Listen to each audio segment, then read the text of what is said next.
হ্যাঁ মাহেন, তুমি প্রায় 30 মিনিটের মতো গাড়ি চালাইছো। এখন আমরা স্টপ দিলাম।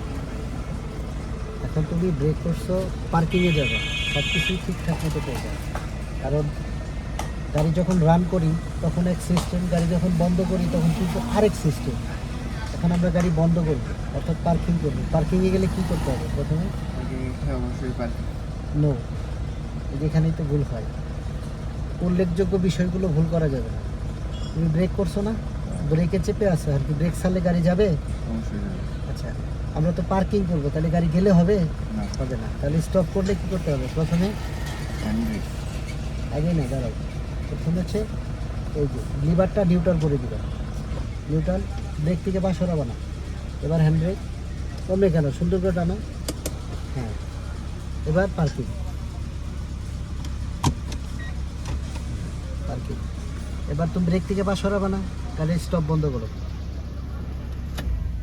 স্টপ হয়েছে। এবার তুমি ব্রেক থেকে পা সরাও। সিট বেল্ট যদি লাগানো থাকে সিট বেল্ট খুলে গাড়ি থেকে বের হবা। এ হচ্ছে তোমার গাড়ি পার্কিংয়ের সময় প্রপার নিয়ম। কি করলাম বলো তো? গাড়ি স্টপ করলাম, ব্রেক চেপে গাড়িটা বামে চাপাইলাম। চাপানোর পরে প্রথমে আমি গাড়িটা অটোমেটিক গিয়ার, যেহেতু আমি আগে নিউট্রাল করব। নিউট্রাল করলে কি এনে দিতে হবে, এনে দিয়ে হ্যান্ড ব্রেকটা টেনে নিব। তারপরে গিয়ার পার্কিংয়ে দিব, পার্কিংয়ে দিয়ে গাড়ি স্টপ করব। তারপরে ব্রেক থেকে পা সরাবো, অর্থাৎ সর্বশেষ হচ্ছে ব্রেক থেকে পা সরাতে হবে। ওকে।